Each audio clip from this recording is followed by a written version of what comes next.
Going into this weekend, lots of people are going to be talking about this on social media. It's the 1-year anniversary of the ice storm, which crippled southern Ontario the hardest. Then it moved through Quebec, parts of Atlantic Canada. Glad you could join us. I'm Nicole Karkic with Jaclyn Whittal here. Good morning. And let's look back at some of the pictures on social media, talk about our memories of it, because it was really epic. This is at the airport. You could see someone saying, Pearson waiting to take off. They need to de-ice. Sure. But of course, there were cancellations. I mean, people were stuck. There was no power. For days. Yeah. We've got, of course, the fun side, people taking some pictures. And also, a lot of people were saying that even though it was quite epic, it was also quite beautiful. It was. With the pictures. I remember that. I live in Ancaster, and it was awful. I mean, some of the oldest trees in our province were taken down. I think 20% of the canopy within the Toronto area was taken down because of this storm.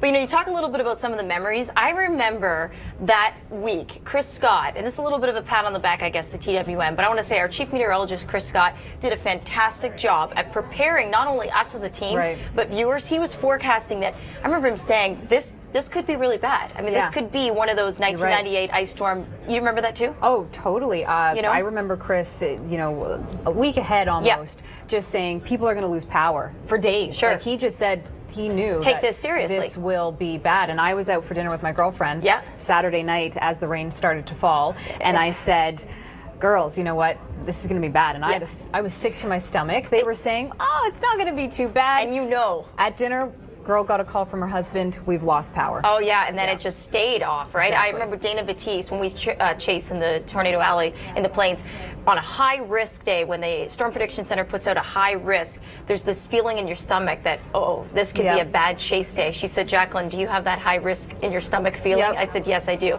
So what an event. Boy, oh boy. And as we look at today, you know what, heading into this weekend, this year in Ontario, it is quiet, thankfully. So you can get the shopping done, not threat for losing power. It's looking pretty good. And of course, we're going to cover the next storm with Dr. Doug, maybe even a second storm, Boxing Day storm. So we'll talk about that coming up this hour. Yeah, and we do have in Canada some warnings in place. Fog advisory through parts of the prairie provinces. Heading into Alberta and Edmonton could see some freezing drizzle this afternoon. Yeah, lots to talk about coming up on the show, including some ski updates. We have Kasia and Kevin out in the field, and we'll talk about how much snow is on the ground. Some areas would like to see a little more. Nicole? Exactly. Do you want a white Christmas this year? Very much, and I don't think I'm going to get it. There's a chance of a few flurries moving through southern Ontario, looks like on the weekend.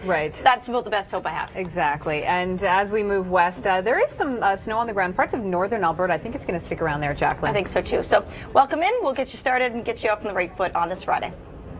Well, good morning. It's a Friday, and it's the weekend, and it's not just any weekend. It's Christmas, and it's the holiday season, so a lot of people are maybe not even at work today, or maybe it's your last day of work, kind of like your last day of school, right?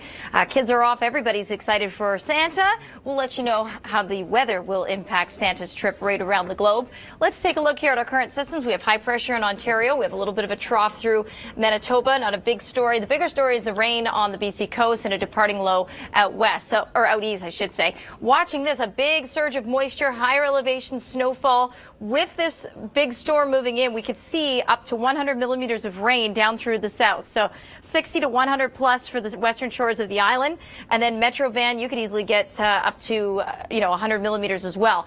Now we have a lot of snowpack, 35 centimeters possible for some of the higher elevations. As a result, our avalanche increase is gone to considerable. The yellow is moderate. So if you are in Whistler, Sea to Sky, and doing any traveling through your Friday, we're at considerable. But by the time we're into Saturday, you are at high. So those, driving conditions could be kind of rough. Sometimes they'll close down the highway just purely to trigger an avalanche so that doesn't happen.